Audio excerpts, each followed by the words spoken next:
त्वं माता सदक्रतो बभूवित अधाते सुन्नमीमहे।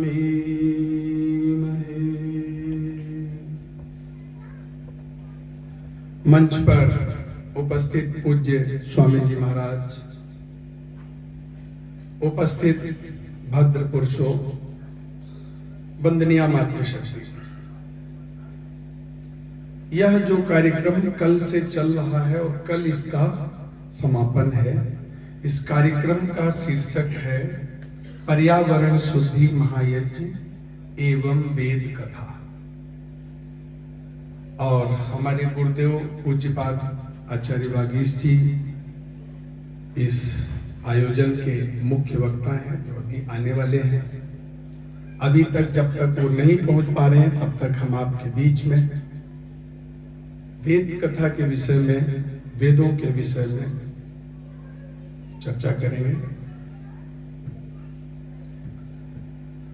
एक बार एक हरियाणा का चौधरी किसी किराने की दुकान पर जाता है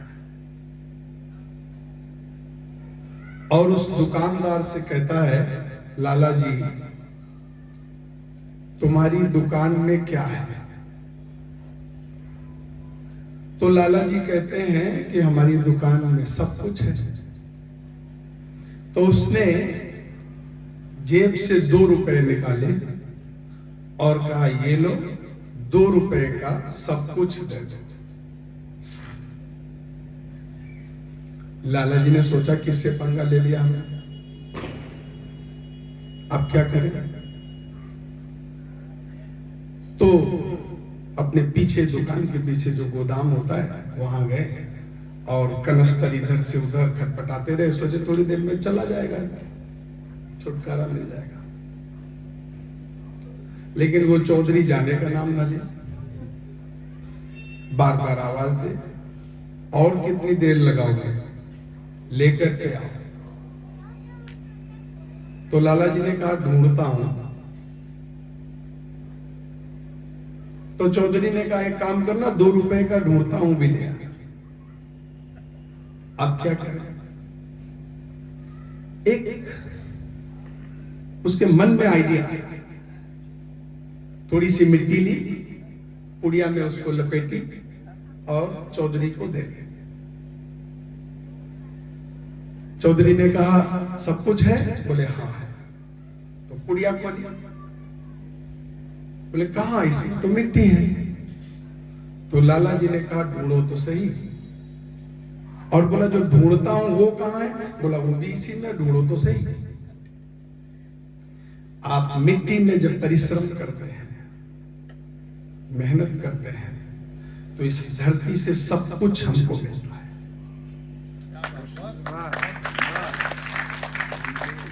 अन्न भी मिलता है, औषधियां भी मिलती हैं, फल फूल भी मिलते हैं, सोने चांदी हीरे जवाहरात की खदानें भी होती हैं। ठीक उसी तरह से, जिस तरह से मिट्टी से हमको सब कुछ मिलता है, जीवन जीने के लिए हमको वेदों से भी सब कुछ जो जो चाहिए वो जरूरत है ढूंढने की। विद्या है, जरूरत है ढूंढने की। आपके सामने ये चारों वेद मैंने मुंबई से ला करके रखे हुए हैं।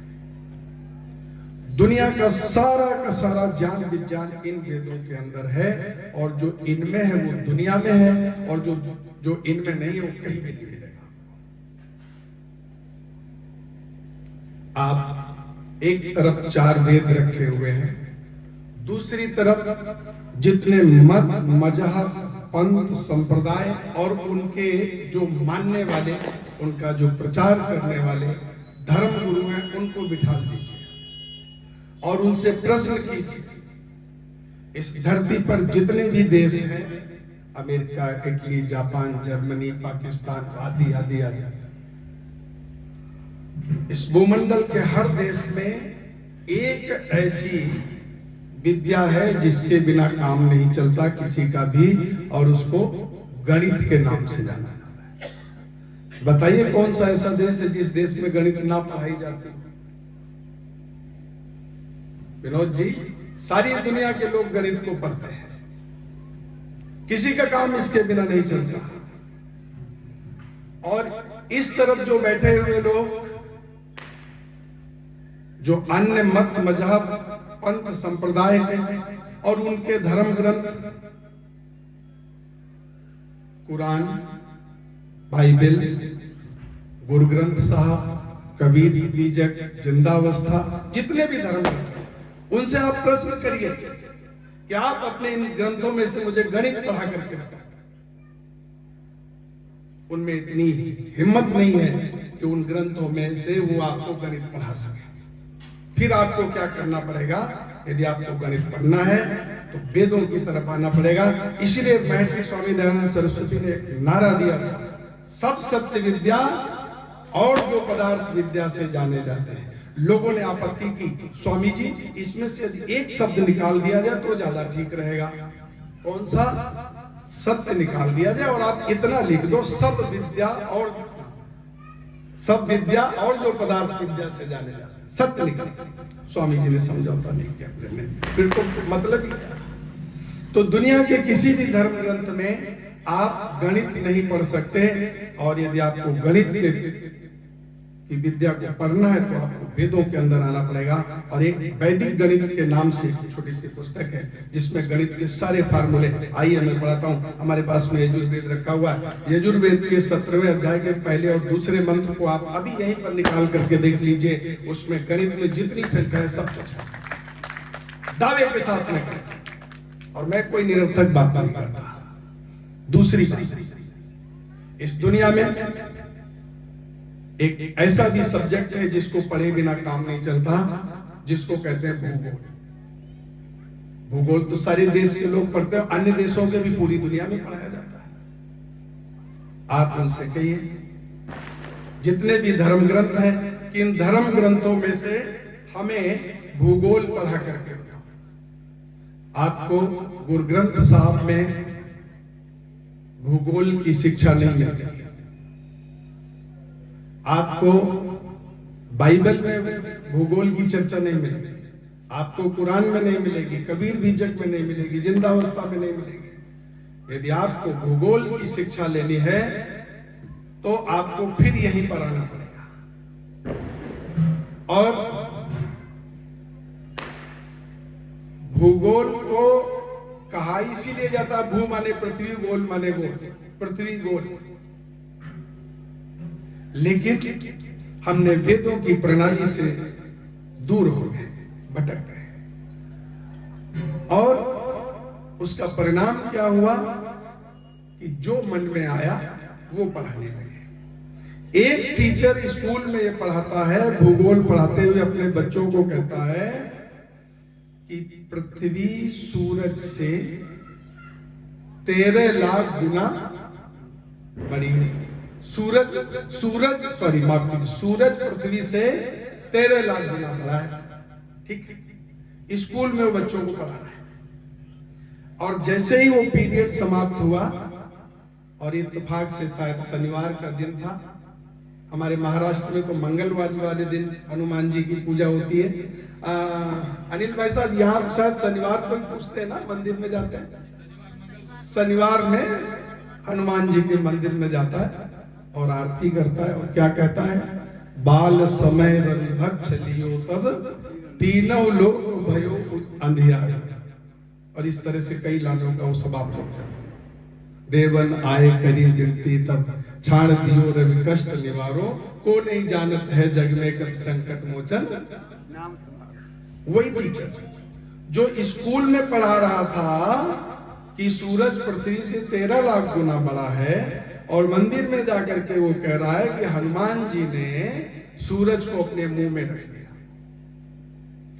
और उसी क्लास से एक बच्चा भी शरारती पीछे पीछे गया और वो भी सुनना, बोला गुरुजी एक बात बताओ, अभी अभी तो आप पढ़ा करके आए हो कि वो 13 लाख गुना बड़ा सूरज है, और अब आप बता रहे हो कि हनुमान ने उसको मुंह में रख लिया। अब ये बताओ इसमें से बड़ा कौन? हनुमान बड़ा या सूरज बड़ा? इस तरह की बिना सिर पैर की बातें लोगों ने यहाँ पर चालू कर दी। क्यों? क्योंकि वेदों की प्रणाली से हम दूर हो गए, हकीकत को हमने जाना, हमने वेदों को केवल पूजा पाठ कर्मकांड का विषय मान लिया और वेदों के बारे में भ्रांतियां भी समाज में। इसलिए यदि सही चीज को जानना है तो दुनिया के सारे लोगों ने एक स्लोगन दिया, जितने भी महापुरुष आए, आगे चलो, आगे चलो, आगे चलो। लेकिन इस धरती पर एक ऐसे महापुरुष हुए जिन्होंने कहा आगे कुछ नहीं है, यदि कुछ पाना है तो पीछे। और उन महापुरुष का नाम था महर्षि स्वामी दयानंद सरस्वती, और उन्होंने नारा दिया, वेदों की ओर लौटो। जब आप पीछे लौटोगे, अपने मूल की तरफ आओगे, अपने मूल से जुड़ोगे, तो आपका कल्याण हो सकता, नहीं तो कोई आपको बचा। नान्या पंथा विद्यते अनाय, इसके अलावा दुनिया में बचने का और कोई रास्ता है ही नहीं। तो दो बातें मैंने आपसे चर्चा की, एक तो इन ग्रंथों में गणित नहीं है, दूसरा भूगोल नहीं है, तीसरा उनसे पूछो कि एक ऐसा सब्जेक्ट जिसके बिना भी काम नहीं चलता, और वो है साइंस, विज्ञान। हम आपकी इन किताबों से, आपके मुखार बिंदु से हम विज्ञान पढ़ना चाहते हैं, हम साइंस पढ़ना चाहते हैं। आपको साइंस की शिक्षा ना तो गुरु ग्रंथ साहब में मिलेगी, ना बाइबल में मिलेगी, ना कुरान में मिलेगी, ना जिंदा अवस्था में मिलेगी, ना कबीर भी जग में मिलेगी, किसी भी मत मजहब पंथ के धर्म ग्रंथों में मिल नहीं सकती। यदि आपको विज्ञान पढ़ना है तो भी वेद में बहुत पूर्ण रहस्य है और सारी की सारी साइंस की विद्या इसके अंदर समाहित हुई है। लेकिन दुर्भाग्य इस बात का कि इस देश में राम और कृष्ण जैसे महापुरुष हुए हों जिस देश की धरती पर, और वो ऐसा देश भी हजारों हजारों साल तक गुलाम रहे, ये दुर्भाग्य नहीं तो और क्या। क्यों? क्योंकि हमने राम को माना, हमने कृष्ण को माना, हमने राम की नहीं मानी, हमने कृष्ण की जो संदेश लेकर के आए थे मानवता के। तो आप जैसे ही इधर से इधर जाओगे तो आप साइंस पढ़ना चाहते हो तो उधर कुछ नहीं। और ऋषि दयानंद सरस्वती ने तो सत्यार्थ प्रकाश में लिखा है, क्रिश्चियन लोग ऐसा मानते हैं कि ये जब पूरा ब्रह्मांड बना उसके 6 दिन बाद सूर्य बना। सही है ना? 7वें दिन, 6 दिन के बाद 7वें दिन। और दुनिया के लोगों ने मान लिया, ठीक है, बना तो बना, धरती बनी और उसके 6 दिन बाद में सूर्य बना, और सब लोगों ने ये बात स्वीकार की।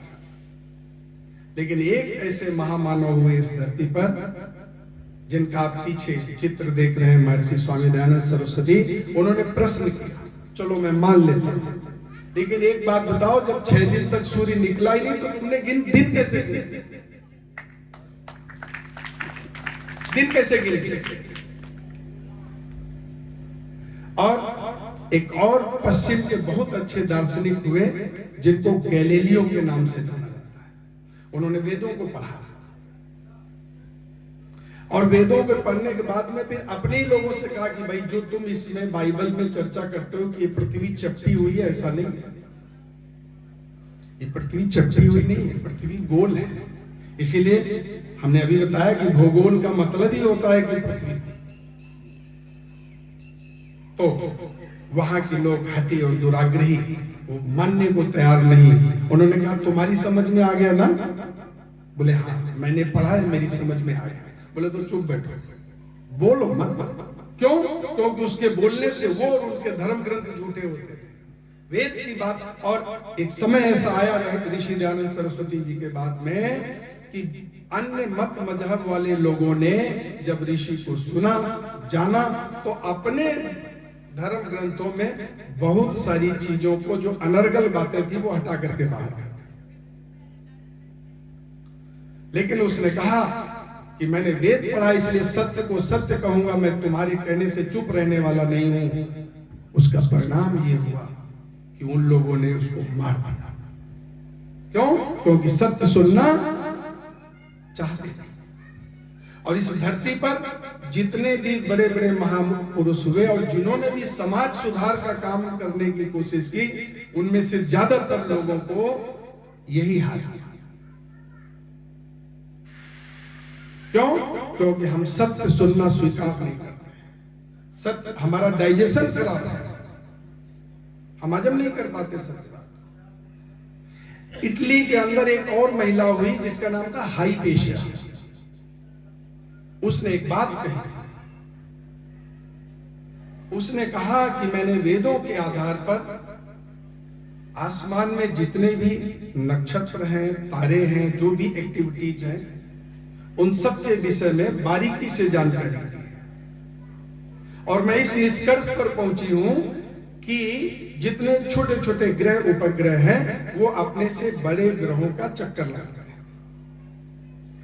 छोटे ग्रह बड़े ग्रहों का चक्कर लगाते हैं।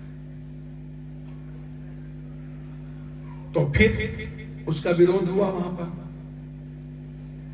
और इतना विरोध हुआ कि उस हाइपेशिया नाम की महिला को बहुत ही बेइज्जत करके और बहुत बेरहमी से 14 फरवरी 1600 में उसको मार दिया।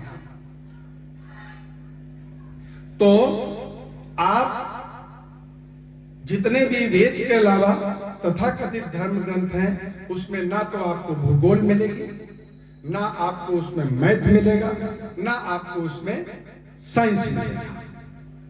चौथा प्रश्न, कभी आपको मिले तो उनसे पूछना कि तुम अपने धर्म ग्रंथों से जिनको लेकर के तुम अपनी दुकानदारी चला रहे हो, इनमें से बीमारी का इलाज बताओ क्या होता है।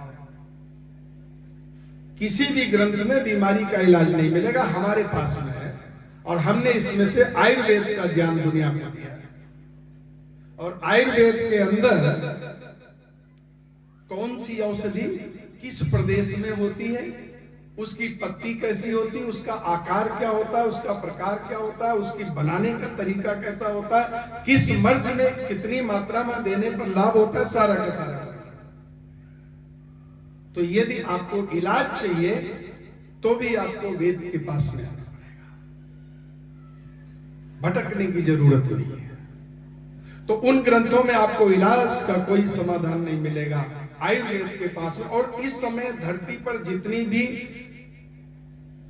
पद्धतियां प्रचलित हैं, चाहे वो होम्योपैथ हो, आयुर्वेद हो, यूनानी हो, एलोपैथ हो, एक्यूप्रेशर हो, एक्यूपंक्चर हो, जितनी भी पद्धतियां हैं चिकित्सा से संबंधित, सब की सब किसी न किसी रूप में वो आयुर्वेद से रिलेटेड है, यहीं से दुनिया चल रही है। 4 बातें मैंने आपसे की, 5वीं बात आप उनसे पूछिए कि हम संगीत सीखना चाहते हैं। अभी आप भजन सुन रहे थे, उर्मिला जी भाभी जी बैठी हुई है, बहुत सुंदर भजन सुनाए, भानु जी के भजन सुनाए, सुने आप सब लोगों ने। आप मुझे इन ग्रंथों से संगीत सिखा दो, किसी भी ग्रंथ में वेद के अतिरिक्त आपको संगीत सीखने का अवसर नहीं मिलेगा। हमारे वहां पर कौन सा वेद है? गंधर्व वेद। गंधर्व वेद उपवेद है, इसी से इसी की शाखा है, यहीं से लेकर उस गंधर्व वेद में गान विद्या का पूरा वर्णन, स्वर कैसे होते हैं, व्यंजन कैसे होते हैं, कौन सा किस तरह से कहां पर प्रयोग होता है। तो यदि आपको संगीत सीखना है तो भी आपको इधर ही आना पड़ेगा, उधर जाने की जरूरत नहीं, वहां पर कुछ नहीं मिलने वाला है। तो वेद के अंदर संगीत की भी विद्या है।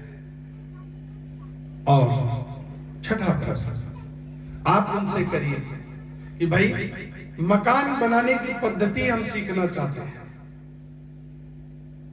तो किसी भी ग्रंथ में वेद के अतिरिक्त आपको घर बनाने की पद्धति नहीं मिलेगी। यदि मिल भी गई तो यहीं से गई होगी, यदि बाद में कभी कुछ उसमें हुआ हो। नहीं मिलेगी, विनोद जी कहते मिलेगी। लेकिन हमारे यहाँ पर एक ऋषि दयानंद सरस्वती ने इन वेदों के आधार पर पुस्तक लिखी है, संस्कार विधि। और ये हम सबका सौभाग्य है कि हमको ऋषि ने निधि भी दी और विधि भी दी। हमको निधि भी मिली और विधि भी मिली। और उस संस्कार विधि के अंदर शाला कर्म विधि है, एक चैप्टर है पूरा का पूरा। और उस शाला कर्म विधि के अंदर ये लिखा हुआ है कि आपको घर कैसे बने, दरवाजा कैसा होना चाहिए, आंगन कैसा होना चाहिए, खिड़की कैसी होनी चाहिए, कहां पर होनी चाहिए, सारी की सारी विधा वहां पर लिखी हुई है। किसी भी धर्म ग्रंथ में आपको नहीं मिलेगी वेदों के अलावा। तो हमारे पास में वेदों के अंदर गणित की भी विद्या है, भूगोल की भी विद्या है, साइंस की भी विद्या है, संगीत की भी विद्या है, चिकित्सा पद्धति भी है, घर बनाने की विधि है, और इसके अतिरिक्त और जितनी भी जीवन में आवश्यकता आने वाली चीजें हैं, सबका सब विधान है। ढूंढे तो सही। जैसे कि उस चौधरी ने कहा कि लेकर के आओ, लाला जी ने कहा ढूंढो, तो सब कुछ इसमें है। लेकिन दुर्भाग्य इस देश का, किसी ने, ऋषि दयानंद सरस्वती ने भी उसका विरोध किया, निषेध किया, प्रमाण दिया। और क्या स्लोगन दिया गया? स्त्री शूद्रो नधीयताम इति श्रुति। उसके जवाब में उन्होंने यजुर्वेद के 26वें अध्याय का मंत्र दिया,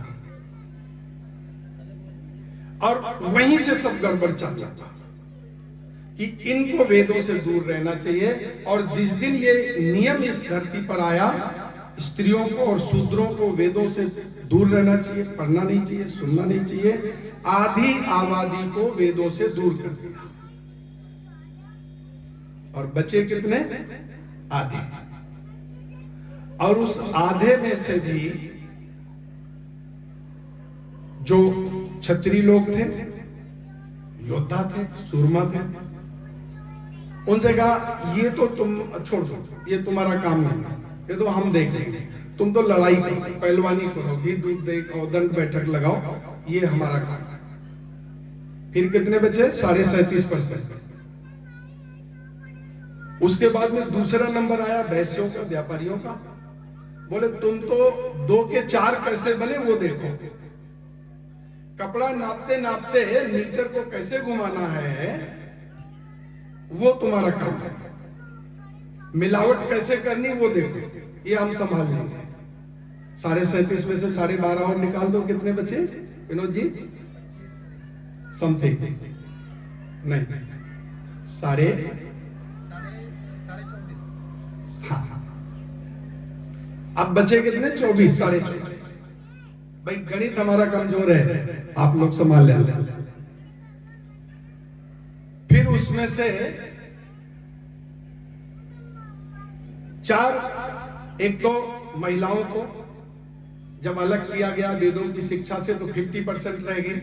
50 में से शूद्र जो थे उनको अलग किया गया, तुम्हारा काम नहीं, 37.5 में से फिर क्षत्रियों को किया गया 24.5, और फिर उसमें से भी जब वैश्यों को किया गया तो 12.5, और बचे कितने? 12.5%। और उस 12.5% में से भी 6% शराबी, कबाबी, अय्यासी और धूर्त, चोर, मक्कार, कुचक्के, लुटे। कितने बचे? 6%। अब आप बताओ कि ये जो 94 है, ये 6 वालों को बनाएंगे या 6 वाले 94 को बनाएंगे? बस यहीं से गड़बड़ हुआ। तब फिर इस धरती पर इस महापुरुष का अवतरण हुआ, महर्षि स्वामी दयानंद सरस्वती का। उन्होंने कहा वेद सब सप्त विद्याओं का पुस्तक है, वेद का पढ़ना और पढ़ाना, एक ही लाइन में सबको जोड़ दिया, पूरी धरती को जोड़ दिया। वेद का पढ़ना और पढ़ाना, सुनना और सुनाना सब आर्यों का धर्म ही नहीं बताया, परम धर्म है। हम सबका धर्म बनता है, हम सबका दायित्व बनता है कि हम वेद का पठन पाठन करें, प्रचार प्रसार करें और उसका श्रवण करें, उसको जीवन में अपनाएं और अपने जीवन को बेहतर बनाएं। पूज्यपाद गुरुदेव जी हमारे मध्य में, आप आए नहीं थे तो आपका समय मैंने थोड़ा सा ले लिया, उपस्थित हैं। मैं आग्रह